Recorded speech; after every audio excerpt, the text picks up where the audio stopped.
Indigne-se.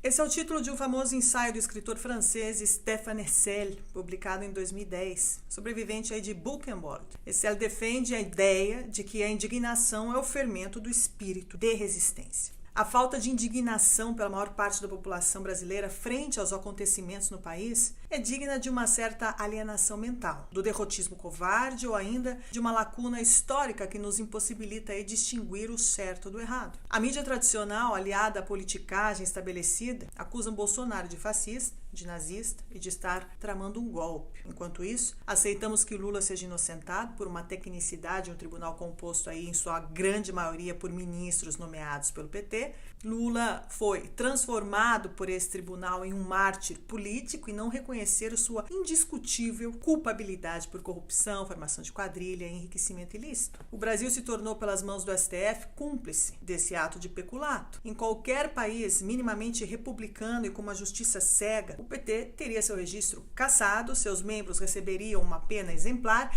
e seriam impossibilitados de concorrer a qualquer cargo público. Até Obama se indignou. Escrúpulos de chefão do crime, corrupção bilionária.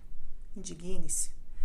A aliança com Lula por aqueles que batiam no peito para denunciar os crimes do PT é algo absolutamente surreal e digno dos melhores momentos de Maquiavel. Só que não estamos mais no século XVI. A história de lá para cá nos ensinou muito sobre essas atitudes e suas consequências nefastas para o povo. Eles deveriam ter vergonha de surgir aí com uma aliança com Lula nas eleições de 2022. O PSDB, que tanto lutou contra Lula, deveria ter vergonha. Em memória de Franco Motor, FHC deveria ter vergonha. Em memória de Tancredo Neves, Aécio Neves deveria ter vergonha. Em memória de Ulisses Guimarães, o Congresso Nacional deveria ter vergonha.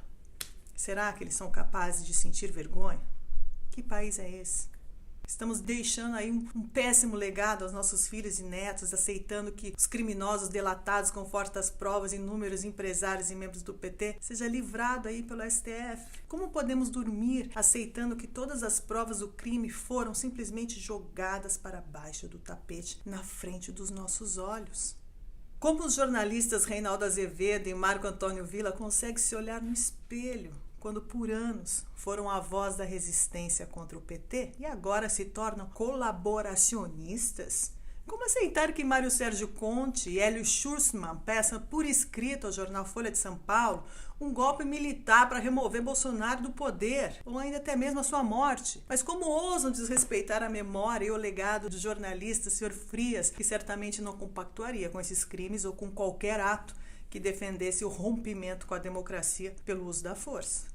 Indigne-se. Vivemos um período perigoso, aceitamos um pacto com Fausto em nome de um tal de bem maior. A história nos ensina que tudo que começou em nome de um bem maior se transformou numa catástrofe autoritária que somente beneficiou aí um punhado de privilegiados e prejudicou a sua grande maioria. Cada vez que políticos disseram que o fim era justificado pelos meios, o resultado foi a evaporação da liberdade e milhões de mortos. Indigne-se. A liberdade de expressão deveria proteger o livre pensar. Entretanto, o STF julgou que pensamentos que defendem crimes precisam ser punidos no rigor da lei. Pois bem, enquanto assistimos sem nenhuma indignação à prisão de jornalistas e deputados por crime de opinião. Nenhum desses jornalistas da Folha de São Paulo foram incomodados por opiniões claramente antidemocráticas e até criminosas. Como pode isso acontecer? Por que não há indignação? Será que já estamos totalmente adestrados aí, escravizados e alienados? Não temos mais o poder de nos indignar e de lutar pela nossa liberdade, pela nossa democracia? Indigne-se.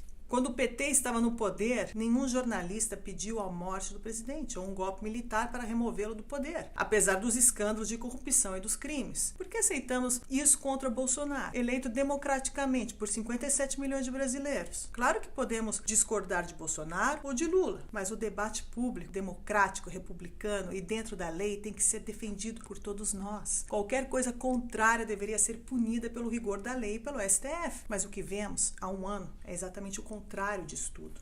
A democracia está claramente ameaçada e parece que estamos aí num regime autoritário que interpreta em função de interesse a lei para a proteção de um grupo político contra o outro.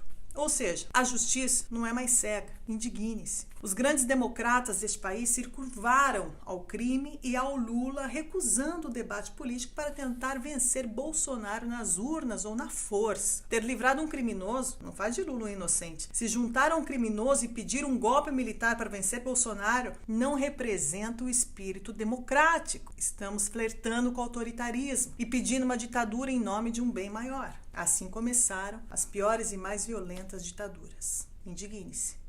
Uma pessoa pode causar mal aos outros não apenas por suas ações, mas por sua inação. E em qualquer caso, ela é justamente responsável pelo dano. Em 1947, Winston Churchill disse: a democracia é a pior forma de governo, à exceção de todas as demais formas que têm sido experimentadas ao longo da história. Precisamos vencer as diferenças pelo diálogo, pela democracia e com o espírito republicano.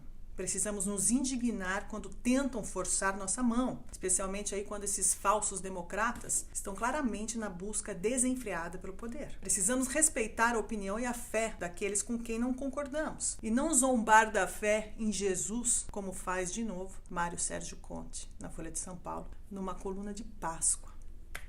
Indigne-se. Nada disso é construtivo e ataca frontalmente a liberdade, o que parece ter se tornado algo comum no Brasil nos últimos 12 meses. Não podemos esquecer que, para desempenhar seu papel essencial na democracia, a imprensa deve servir aos governados e não aos governantes. O jornalista Henry Louis McCann, que defendia que a imprensa deveria expressar a vontade popular, diz: eu acredito em apenas uma coisa: liberdade.